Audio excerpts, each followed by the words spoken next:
What's up, YouTube? This is All Things Quick. So I hear that you guys have been wanting to find out a little bit more about this BMW. Lots of people have been asking me things about it. People have been asking me about the turbo setup, about how it's all plumbed out, how the lights work, how the interior of the car is all set up as well. They've been asking me how the interior wiring functions and how the whole car drives, about the hydraulic e-brake. They've been asking me about the harness and the harness bar that's welded in there. They've been asking me about suspension and wheels and all that stuff. So in today's video, I'm just going to cover all that, and I'm going to tell people what this car is all about and how I built it.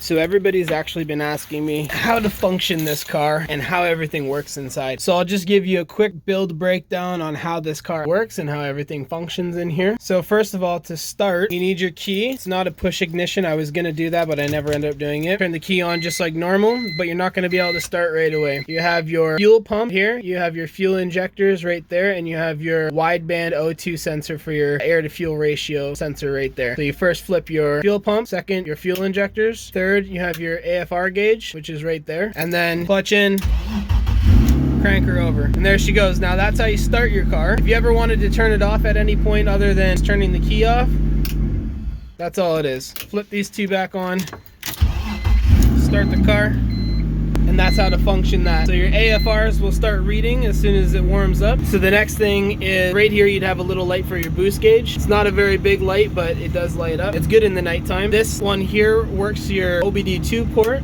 so you can get live data while you're actually driving. So with this, what I would do with the OBD2, I would click read live data, view live data. This is only if this is how you want to run the car. I do a custom data sheet. This is just exactly what I want to read anyway. So I start with my vehicle speed sensor, load percentage, spark advance, idle air temperatures, mass airflow sensor, engine coolant temperatures, and I also do RPM. The reason that I do that is because the motor itself is 250,000 kilometers on it. The transmission's about 300, but right here and there you'll see 338, and that doesn't move. That was from the original motor. The original motor's gone. The second motor that I had blew up. It's actually in my garage, and this is the third motor, and so that's not accurate to where that is, but it doesn't move because the speedometer doesn't work, and that's why I use the vehicle speed sensor on the OBD2 instead of trying to read it on here or trying to make that work. What does work on here is that the engine coolant temp works there, the RPM works, and the fuel gauge works. There's some lights on the dash. Those things are all disabled or not in the vehicle at all. The traction control is not in the vehicle. The ABS is disabled and doesn't function in this vehicle. The emergency e-brake, I don't have one in here because I have a hydraulic e-brake. So the hydro e-brake's plumbed into the reservoir in the engine bay. One of these lines is running into the hydraulic e-brake, one's running to the reservoir, comes into here, and then it tees out both into the rear wheels. It's running one line out. That line is right there, and it tees into both of the rear wheels. You're able to get a full lock when you pull your e-brake. So you can see that thing is tight. It's not loose by any means. This one is plumbed in line, and it doesn't have a reservoir on here. Some of these guys run a reservoir on the hydro e-brake, so you don't have to have anything from the stock reservoir, which is a possibility to do it. I actually have a reservoir, but I never wanted to use it because this works fine. Everything's nice and tight. It's sealed up. I've been running this for about a year, and no cracks, no breaking any seals, no drips, no leaks, no nothing. It's actually welded into here. It's secured, very, very strong. There's no way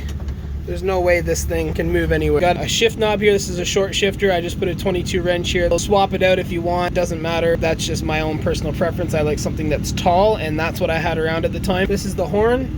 Works, functions both sides. These are the turn signals.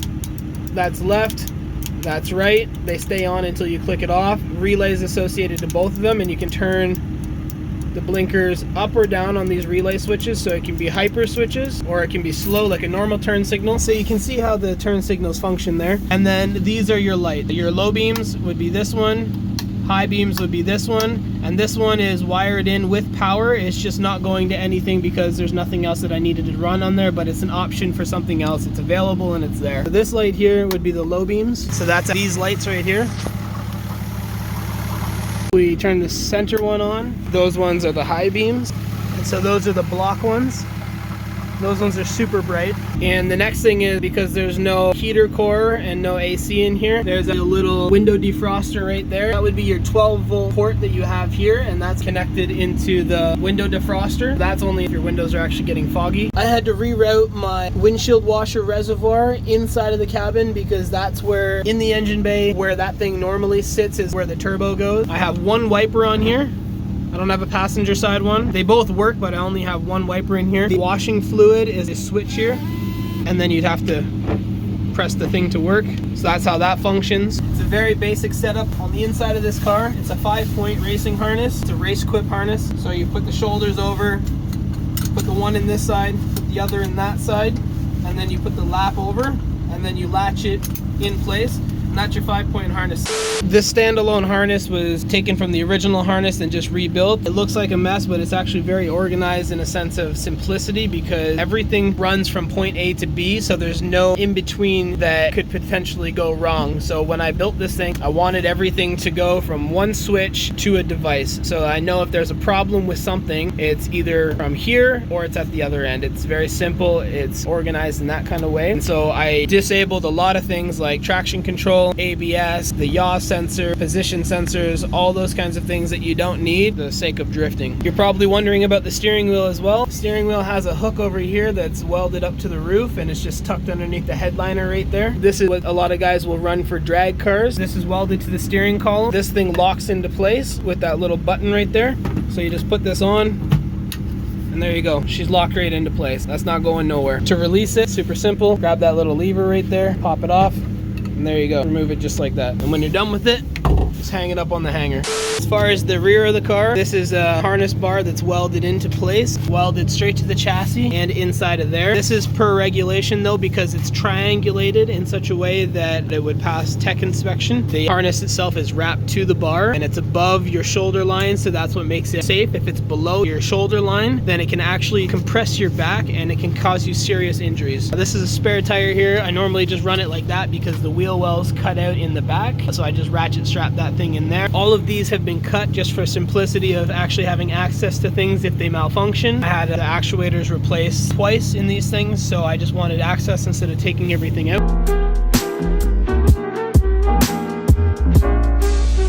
The exhaust of the car goes straight back from the turbo, comes straight out the muffler out the back. This wing's nothing crazy, it's just an Amazon wing that I got because I was on a budget. It flew off part way when I was driving on the highway, so I actually TIG welded it back on. Never bothered painting it because it was so cheap.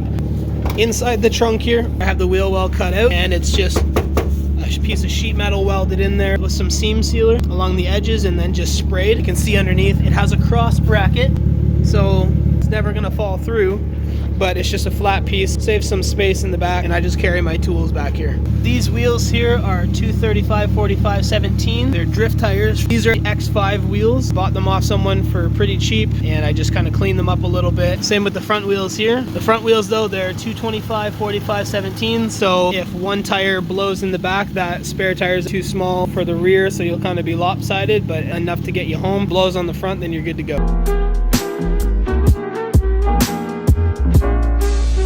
And I know that everybody's been waiting to see the turbo setup.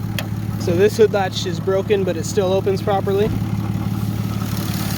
And I'll stick that bar in there just to hold the hood up. So this turbo setup is very simple. So the manifold itself is a bottom mount, but I flipped it upside down and I made it a top mount. So it just has a 45-degree bend up here to a T3, T4 flange for the turbo. It's a 63 mil inlet. It has your exhaust side of your turbo right here, so the exhaust gases will spin this side of the turbine, which is connected to a shaft that spins this compressor side of the turbo. Air gets sucked into here, gets compressed, it goes through the piping, goes down here into the intercooler, comes around to the other side, and then it gets used in your engine for combustion to make power. I have a couple things set up right here. This is the blow-off valve. It's set to the pressure of the wastegate on the other side. This blow-off valve will go off and release the air, whatever's not used when it's let off a throttle, and it releases it just like that. The CCV, the crankcase vent, is actually venting into atmosphere. It goes down to the ground just to release the air from the bottom of the motor into the atmosphere so it doesn't explode. My fuel injectors here, they're 817cc. They're truck injectors that have been shaved and filed down. They're Chevy injectors right there. They're all wired up to be integrated with the standalone wiring harness. You have your oil feed line right here on your high pressure side. So this goes from your oil filter housing all the way over to your turbo, and it feeds inside of the turbo, lubricates it, cools it, and then it drains through your drain line here, and that drain line goes down to the bottom of your oil pan right over there on the AN fitting. So the boost pressure is set on the passenger side here. It goes off of this line from the intercooler piping. With that, it goes into your manual boost controller, which the first part is there on a directional. The second part is right here. So you can turn your boost up or down by a dial that's right there. It says boost up or boost down, plus or minus. And so that's connected to your wastegate. Your wastegate's a Turbo Smart wastegate, and it's running a 7-pound spring, but the boost controller has it up to about 8 or 9 pounds. The Turbo Smart wastegate dumps into atmosphere. So when it hits its boost pressure, the boost pressure would be, let's say, 8 pounds in this case. When it reaches before 8 pounds, because it starts to crack open, but it's fully open at 8 pounds, and then your wastegate would be fully open and releasing pressure from your manifold, because if you don't release the pressure from your manifold, then it's going to back pressure and your motor is going to blow up and your turbo is going to be junk. I have a wideband O2 AEM sensor here, and that's connected to the AFR gauge inside the vehicle. This is the stock narrowband sensor for telling if it's rich or if it's lean. Over here we have a mass airflow sensor from a Nissan, and it's integrated into this pipe here so that it can run with the current setup.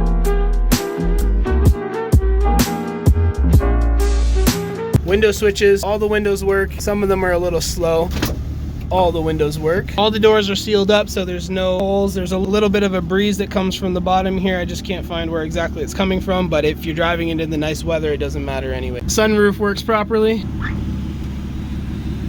Opens all the way, doesn't stick, doesn't creak, doesn't do none of that. This also has a DKM stage 3 clutch. It's a single mass flywheel. It's lightweight. It's super strong, very heavy. Definitely if you're driving for long distances, you might have a sore calf. So it's got lots and lots and lots of life left in it. I only got it about a year ago, so it's still got lots of life left in it. The only last thing with this stupid fender, this fender's busted up just from a drifting accident. Everything else is repaired. I just toss that on because I don't really care about it. So now that we're at operating temperature, let's just shut this thing. The hood is cut in such a way that I used to have an exhaust that's stuck straight up here, and you can probably check that out in my other YouTube videos. I'll make a link right here so that you can actually check that out. The thing was shooting flames before and it was super cool, but I ended up putting the pipe all the way down and back out of the car, so that's why that's cut the way that it is.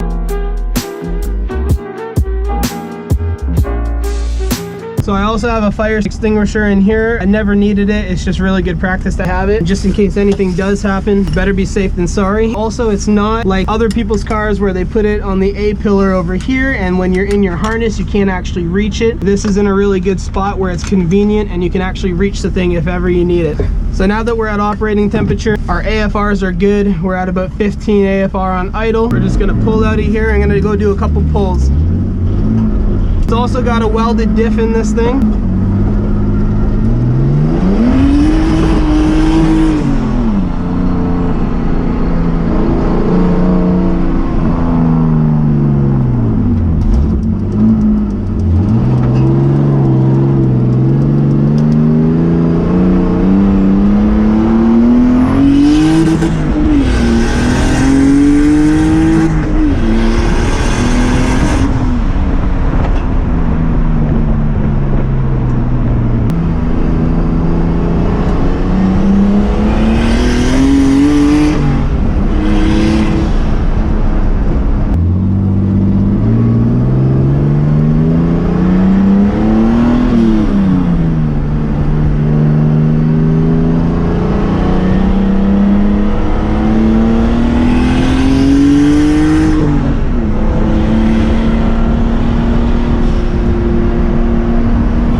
thing can do mad skids too, just so you guys know.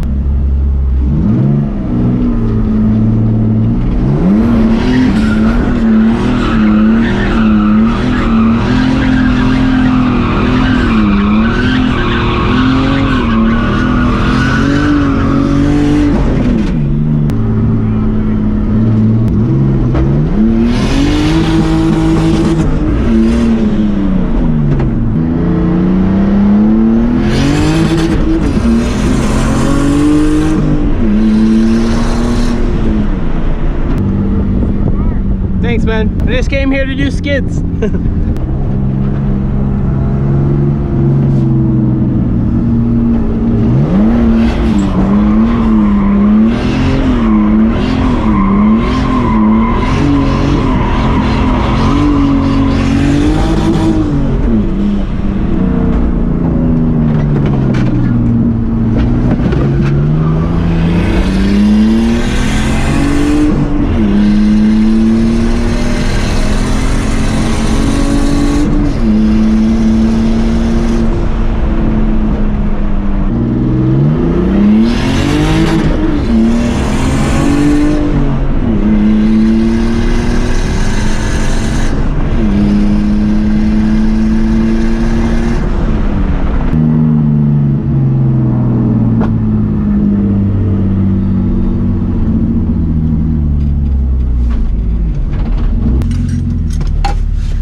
So as you can see, this car can clearly take repeated abuse. And so yeah, this is my 2005 BMW E46 drift car. It's a 325. Definitely handle lots and lots and lots of abuse. So if you want to buy it, here it is. And if you like that type of content, definitely subscribe for more. I'm doing lots more this year with a lot of different stuff. So if you wanted to see more stuff like this, definitely hit that subscribe button and let me know down in the comments, say I subscribed, and we'll chat about this type of stuff because this stuff is awesome. So thanks for watching. Appreciate you sticking till the end, and go ahead and like that video. We'll see you in the next one. See you later.